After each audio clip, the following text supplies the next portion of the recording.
I'll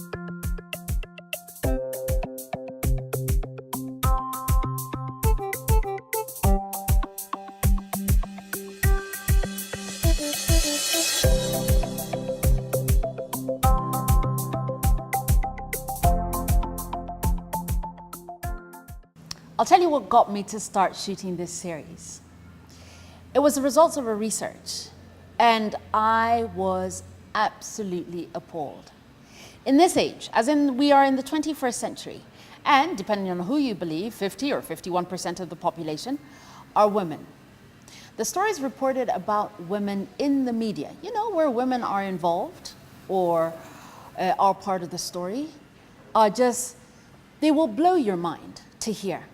If this kind of reporting was being done about any other group of people, we would have hashtags, we would have UN Security Council resolutions, we would have active action and monitoring. It wouldn't be allowed. But this kind of reporting happens to 51% of the population, not just in this country, but on this continent, and somehow it's fine. It's fine that women are victims in the majority of the stories where they show up. It's fine that they are helpless.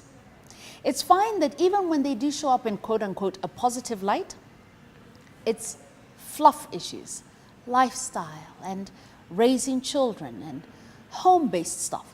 And there's nothing wrong with that, but it's telling one side of the story without telling the other part.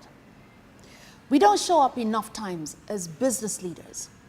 We don't show up enough times as contributors, very valuable contributors to an economy. In fact, let me ask you this. I'll tell you what, if you can tell me the answer to this question, I'm going to have to find a prize for you. Name for me just three, African women innovators or inventors and what they have invented. Ready, steady, go. I bet if I waited the minute, you couldn't tell me. I bet if I waited 3 minutes, 1 minute for each woman, you couldn't tell me without going to Google, where you will find that the reporting is on African-American women, not African women. Who's telling our stories? Well, everyone in the media says that we should tell women's stories differently. Who's going to bell the cat? Well, Makeda, this show is all about just that. The stories of phenomenal women in STEM, in service, and in business. Hi, my name is Renee Ngabao, and welcome to the show. Today, a little bit about the business, but a little bit also about that research from the person who conducted it. Welcome onto the show, Valentine Njoroge. Yo, after that intro, I'm like, hey, Ati. Well, after your research, I was like, yep. It wasn't like a cool hey. It's dire, right? When you see the results, you're like, yo, I thought we were making a difference. We're women in media and blah, blah, blah.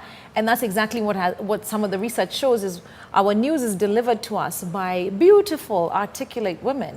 And so you imagine that the news is about them, but it's not. It's delivered by beautiful, articulate women.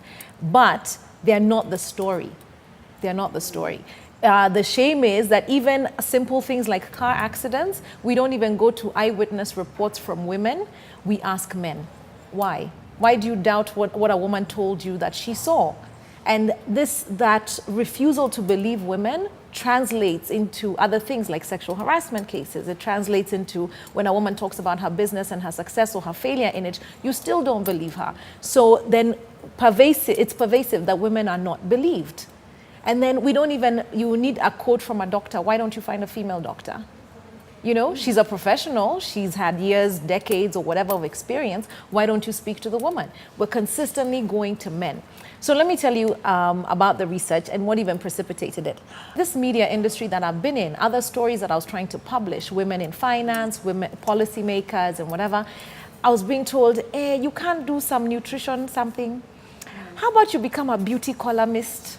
and blah, blah, blah. And I'm like, these things don't turn me on. These things, everybody else can do them. But I want to tell a different story. So I wouldn't get published. And I thought, is it the actual paper that I work for? Is it the organization I work for? So then Angela Mbitho, who is the founder and owner of InfoTrack, she's a registered, like, proper research, whatever. She has all the skill sets. So she's the one who did the technical part of it. And we made phone calls across Kenya, every single county. We had a questionnaire. What is the first word that comes to your mind when you think of a woman? Number one word is victim. And when you look at our newspapers, when you watch TV, so we did media monitoring as well. These are the words that come up. By the time a woman says she wants to run for office, she doesn't even have to argue against herself. The room will do it for her. You will say you want to run for office, and even the waiter or the watchman, somebody will be able to give you 5 reasons why it is impossible and you cannot do it. But when we see women in office, have they been successful? Have they been amazing? Do we know women who've been amazing and have broken strides in business? You're asking for innovators. I could think of Juliana Rotich. Okay. Yes. If you don't know about BRIC, look for it. But you're right. Why aren't these words why aren't these names? Why don't we know them? Why don't we know them? Yes. Somebody is willfully refusing to tell this story. So the number one word is victim. We're victims of rape. We're victims of pedophiles. We're victims of everything. And then the next thing is nutrition.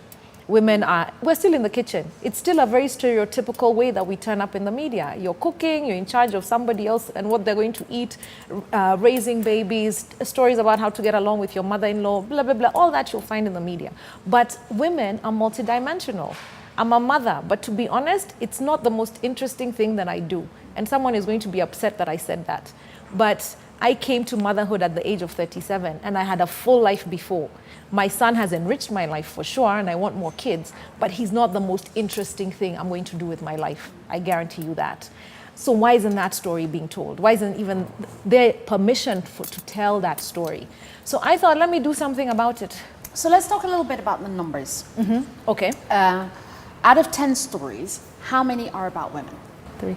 3 stories. Mm-hmm. So out of those 3, you said women showed up a lot as victims, but what percentage? Almost 50% of those stories are about women as victims. So almost 50% are about women. And then of the rest, then now you get to nutrition. By the time you're getting to women in business and whatever, it's 3% of that 30%, which means it's like a story a week. Why aren't there more stories? Is it that there aren't more women doing more things and therefore there's nothing to report? Because we don't make news, we report it. Women are doing amazing things, but also the media has to take responsibility for how they've treated women. You turn up to tell a story as a woman, people critique your outfit. You'll watch your comments. Somebody's going to say something about this top and the fact that you can see my shoulders. Someone's going to call me naked. Somebody is going to say something about earrings and makeup and blah, blah, blah. And that's fine. But a lot of people don't have that, a lot of women aren't ready to deal with that. You just want to do a good job, get your salary, go home, do your amazing thing, and not be publicly critiqued for everything. So because the media has been hostile towards women, they've shied away from it. And then there's also this thing that editors say, women don't read newspapers. Women don't consume the news. But my question to them is, why would I? It's a male editor, male reporter, talking to a man about male things. So you do your boys' thing. You do your boys' thing.